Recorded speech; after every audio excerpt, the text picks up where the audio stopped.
Hi there, this is Steve with Rise, and today we're going to be going over the V2 Rise Mega Menu, as well as the new menu editor contained in the Rise Admin Console. So there's a whole bunch of new functionality here that we're really excited about. We hope you guys are really going to love. But before we dive into that, I wanted to do a quick recap on what the V1 menu is, as we're calling it now, and the kinds of functionality that that contains, just so we have it fresh in our minds and can really compare and contrast that easily. So in an out-of-the-box Rise Foundation site here, as we are looking at on the screen, we have a mega menu that's called Menu. It has a number of static links inside of it that you can plumb out at your leisure, up to 6 columns wide, as many rows as you'd like. There's also a search box and a favorites and following menu. The favorites has add new and edit, and following has people, documents, sites, and tags. So we'll be, again, drawing some comparisons to the V1 menu, calling out some of the limitations and really expanding on how the V2 menu is hopefully solving those and making this a much more flexible solution for you to use. So to get into that, we'll go ahead and pop over to the Rise Admin Console. This was just updated a few days ago, on Friday the 26th, I believe, to contain the new menu editor, which we can see here, the little new flag next to it. Now that will go away at some point when it's not new anymore, so don't worry if yours doesn't look identical to this, as long as you end up at the same menu editor page, which is loading right now. So when you land here, you'll see Untitled Menu. This is basically saying you're not working on a menu at the moment. You can go ahead and start creating it now. So really, to create a V2 Rise menu, the first thing you're going to do is add a new tab. You do that by clicking on this small add button right here, and it will pop a new tab into the preview window that we're looking at right now. So an important distinction already between V1 and V2 is that V2 can contain multiple tabs, whereas V1 just had one tab called Menu. In the V2 here, you can build out as many tabs as you'd like and name them with things that make more sense to your users, names that are contextual inside of your company, things hopefully that make more sense than the word menu. So when you make a new tab, the first thing it's going to ask you about is, do I want to make a static tab? Do I want to build this tab myself? Or do I want to import an existing tab? Do I want to import a linked tab? We'll go over what linked tabs are and why they're awesome in a little bit, but for now we're just going to build one out manually. So we'll go ahead and click Create Tab, and we'll land at the tab properties here. So if you notice, that whole right hand side changed, and it's now asking us to fill out the properties for the tab that we just created. So we'll go ahead and start by giving it a name, call it Departments, and by clicking the label button down below, we can actually go ahead and select an icon for this as well if you want. We'll go ahead and maybe give this guy a globe. So this search box down here below, that searches the 500 or 600 different icons that Rise is loaded with at present. They're tagged pretty well, so if you start searching for what you're after, you'll see some results as well as results that are related to it. And after you've selected one, you can choose whether you want to not show it at all, like I made a mistake and I don't actually want that.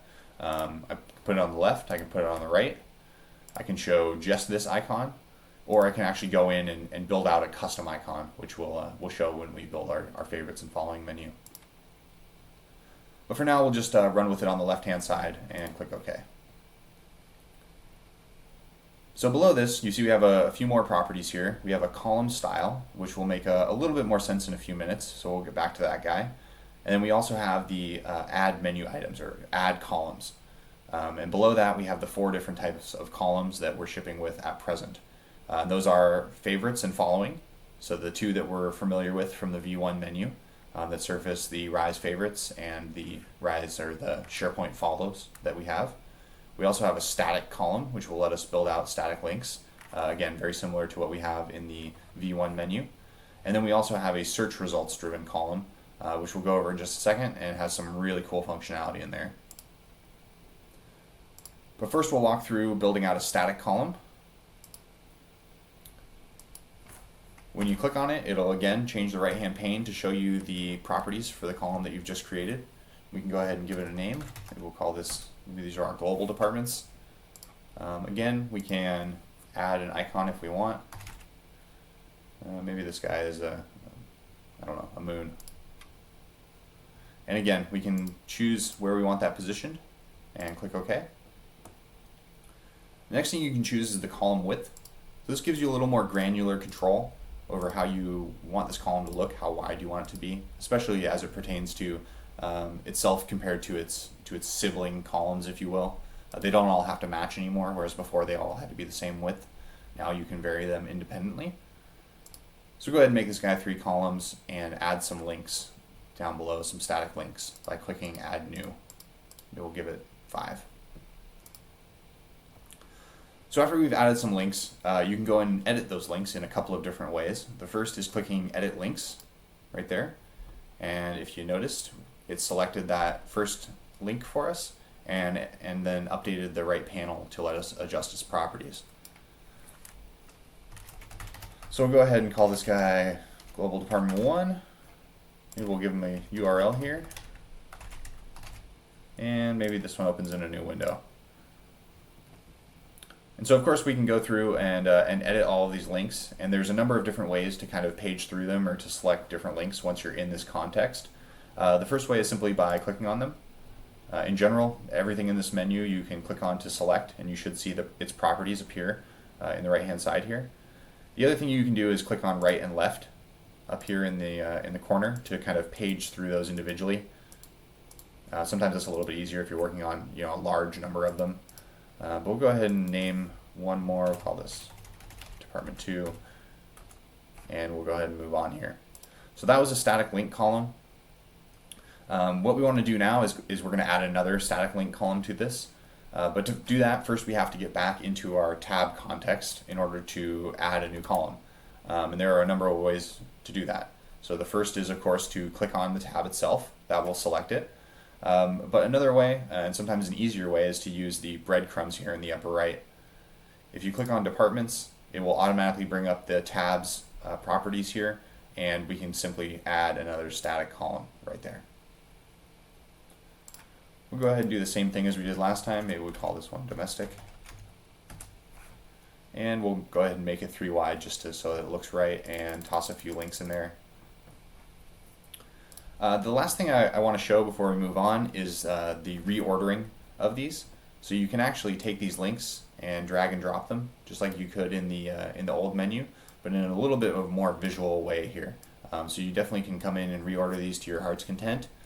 You can also reorder the columns themselves. So if you were to take this and drag it across, you can see that you can quickly and easily reorder these columns. So that's static columns. The last thing I want to touch on before we move to different column types would be the column styles. So when you're in the context of the tab here, there is a column style toggle or selector, if you will.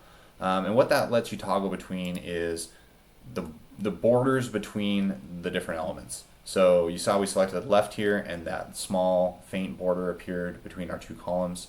You can also select top, and you notice it changed into sort of an underline. And these are both represented easily in the V1 menu if you wanted to look at that. Here you can see a left column style where we have a vertical divider between each column.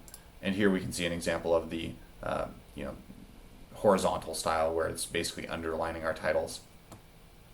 So of course some of them look better in some contexts than others.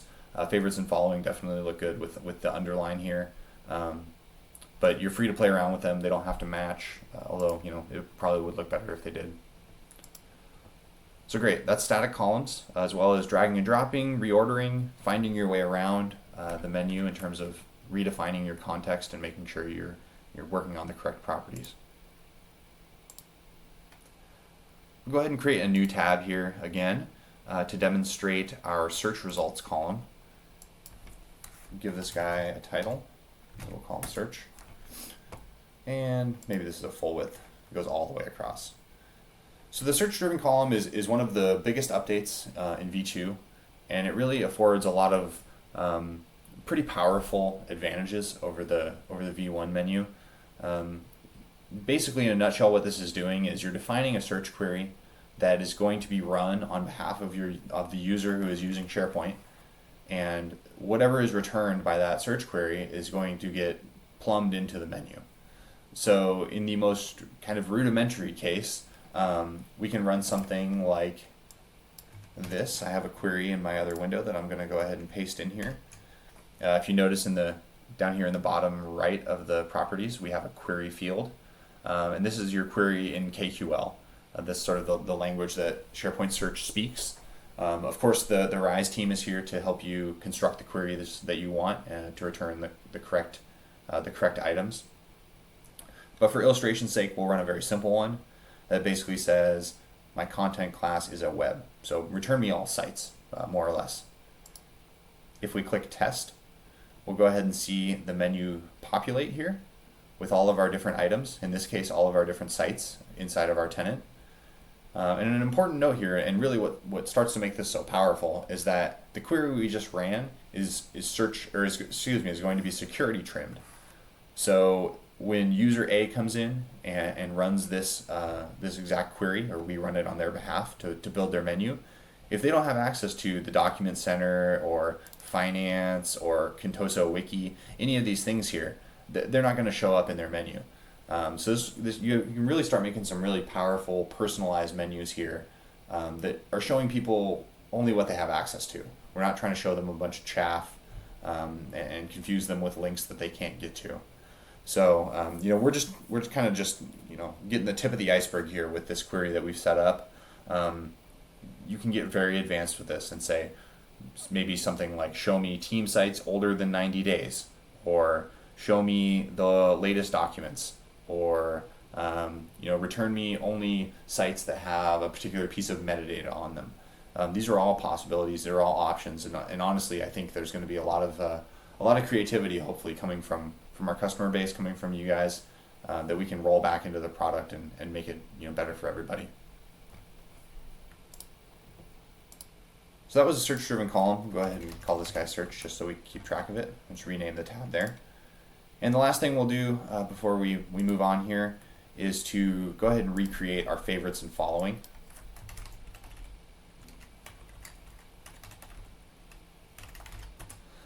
So I made a new tab, named it following, and I'll go ahead and create a custom icon here by searching for my first icon, clicking on it, and then going over to the custom pane, the custom tab here. And what you can see is that it actually gives you a raw editor here that you can play with. And what this is really used for, the core use case, is the exact scenario we're filling out here. So you want to mix markup that you define with these icons, so that you can make dividers between them, or maybe you want a word with an icon on either side. All of these things are available to you using the custom tab on the icon modal here. So we want a star, and then we want a heart. And as I type, start searching for me. You can see it's also starting to find other possibly related icons there as well. So there we have our star, pipe, heart. We'll go ahead and click OK. Then we'll go ahead and add a couple of columns. So the first one we'll add will be following. And by default, it's going to be one column wide. Go ahead and call this guy follow. But yeah, by default, it'll be one column wide. And when you go to turn on the different followed types here down below, you'll notice that if it's only one column wide, you can only select one. Now, this is simply because we can't render out the markup if it's only one column wide for multiple types. And so we suggest that you go with 2 or 3 columns here so that you can fit all of those types on there. But of course, if your company isn't really using tags or people, feel free to omit those and really customize this to suit your needs. So that's creating a following column. The last thing we'll do is click on the tab itself and add a favorites. So the Rise favorites column type is again the same kind of markup, the same look and feel as the existing favorites. There are less configurable options here since it kind of comes out of the box the way it needs to look. But this will have the add new and edit/view links here as well. They're just not shown in the preview. Last piece to show, you can drag and drop the tabs themselves. So maybe we want to try to emulate the exact layout that we had before with our favorites and follows tucked all the way over there to the right. That's an option for us there as well. So take a quick pause and then we'll go ahead and show how to save and publish these.